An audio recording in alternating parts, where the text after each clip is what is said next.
¡Cabucero!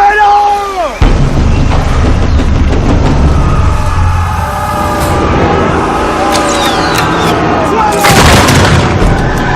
¡Castellanos! ¡Atacar!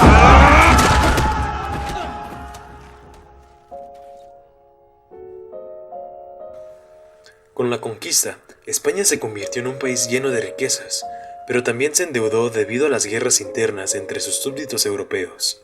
Era imperativo dar cohesión a todo imperio a través del idioma, la religión y los valores culturales. Así, en 1524 llegaron a México los primeros misioneros franciscanos, y con ellos se inició el proceso evangelizador. Teatro colonial. México, siglo XVI al siglo XVIII. Aunque en el México prehispánico ya había formas de representación a las que podríamos considerar una forma de hacer teatro, con la llegada de los españoles, el cómo hacer teatro tuvo un cambio radical, porque ya no se trataba de la representación de mitos en honor a los dioses antiguos. A pesar de ello, no se abandonó el carácter religioso, ya que el teatro fue una de las formas que los españoles pusieron en marcha para la evangelización de los indios, y, a través de él, intentaron despertar el interés en la religión católica, aprovechando su facilidad y rapidez para transmitir los mandamientos y los evangelios. El proceso exigió un aprendizaje doble. Al tiempo que se enseñaba español a los indios, los sacerdotes aprendían las distintas lenguas. Se formó un teatro sincrético que concilió la cultura indígena con la cultura española. Las formas teatrales más usadas en esos primeros años de teatro evangelizador fueron las siguientes. Pastorelas, un género dramático religioso, tuvo su origen en los autos sacramentales traídos al Nuevo Mundo por los misioneros franciscanos. Era la representación teatral en la que se escenificaba el nacimiento del niño Jesús y de cómo es que debemos dejar de lado las tentaciones ofrecidas por el diablo.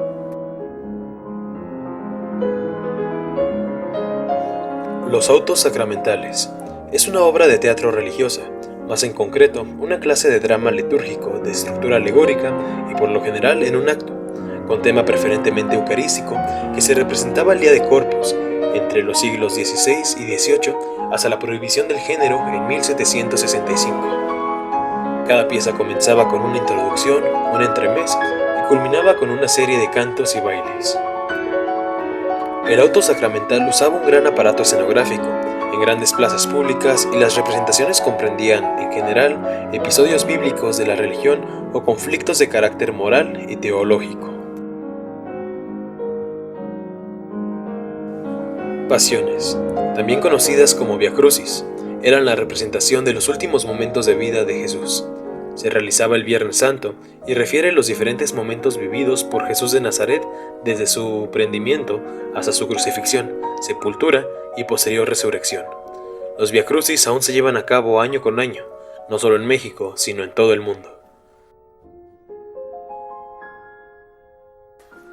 Estas formas teatrales se realizaban utilizando idiomas indígenas como el náhuatl, con el fin de que todos los indios pudieran comprender la ideología católica. Resultó ser perfecto para la evangelización, pues representaba un marco ideal de las celebraciones religiosas, que podrían ser comprendidas por los indios sin ser ostentosas. Las escenificaciones dependían del talento de los indios, ya que ellos fungieron como actores, músicos, danzantes y traductores de las obras que se iban a representar. Pedro Calderón de la Barca, autor de Autos Sacramentales, definió el teatro de esta época como sermones puestos en verso, en idea representable, cuestiones de la sacra teología que no alcanzan mi razón a explicar ni comprender, y al regocijo disponible en aplauso de este día. El gusto por el teatro se propagó rápidamente, e incluso llegó a utilizarse como una oportunidad para hacer nombramientos de virreyes y celebraciones religiosas o cívicas, que eran acompañadas de autos sacramentales, entremeses y pasos.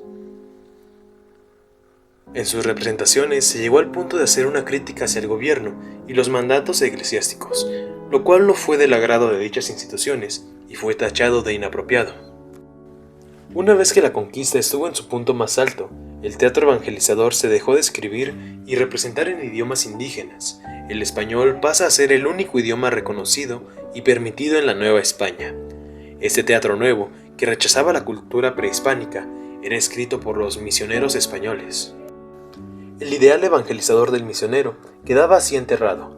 La sociedad novohispana, en efecto, se había transformado, y ya para siempre, en un acontecer cultural e ideológico de Europa. Su moda y canon literario serían adelante la fuente que dictó los usos y costumbres de la nueva actividad teatral. Con la llegada de este pensamiento ilustrado, la dramaturgia hizo a un lado temas del imaginario para concentrarse en la tragicomedia y en temas didácticos. Para ese momento, los indios quedaron segregados de todo carácter artístico. A partir de la época colonial, el teatro se basó completamente en los modelos europeos. El teatro de fines del siglo XVI y mediados del siglo XVII se fundamentan en las crónicas y diarios escritos por los españoles. A finales del siglo XVII, destacaron en México autores como Sor Juana Inés de la Cruz, Fray Diego de Ocaña, Juan de Espinosa Medrano o Ruiz de Alarcón. Juan Ruiz de Alarcón. Nacido en Taxco, México, Juan Ruiz de Alarcón realizó sus estudios y su trabajo en España, escritas bajo una concepción moral a la manera griega clásica. Sus obras se diferencian de las de sus contemporáneos en una mayor meticulosidad en la preparación de la trama y los versos, así como en la aguda observación psicológica del carácter.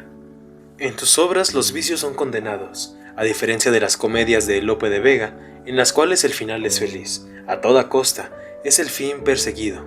Ruiz de Alarcón construye la acción a partir del carácter de los personajes, que sirve de impulso para proyectar el mundo interior y el mecanismo de cada obra. Entre sus obras más importantes están Las paredes oyen, Ganar amigos y La verdad sospechosa.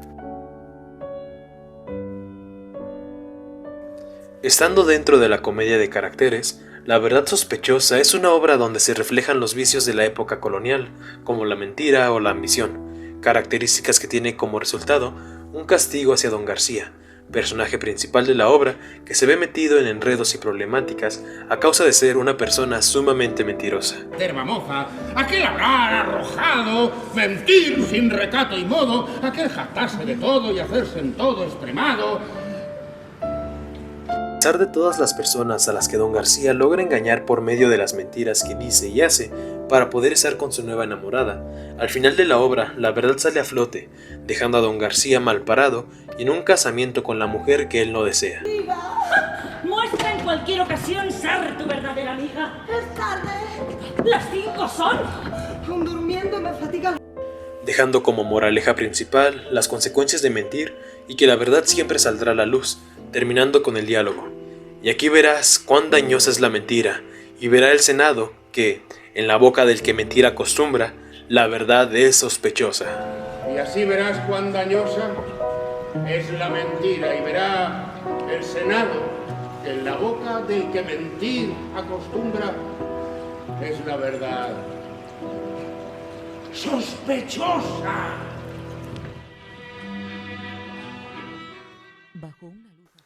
A principios del siglo XVIII surge una obra teatral que marca el fin del teatro colonial, el entremés de la Navidad. Es anónimo, pero algunos críticos literarios lo han atribuido a alguna de las monjas del monasterio del Carmen. En esta composición se combina el lenguaje criollo y el quechua.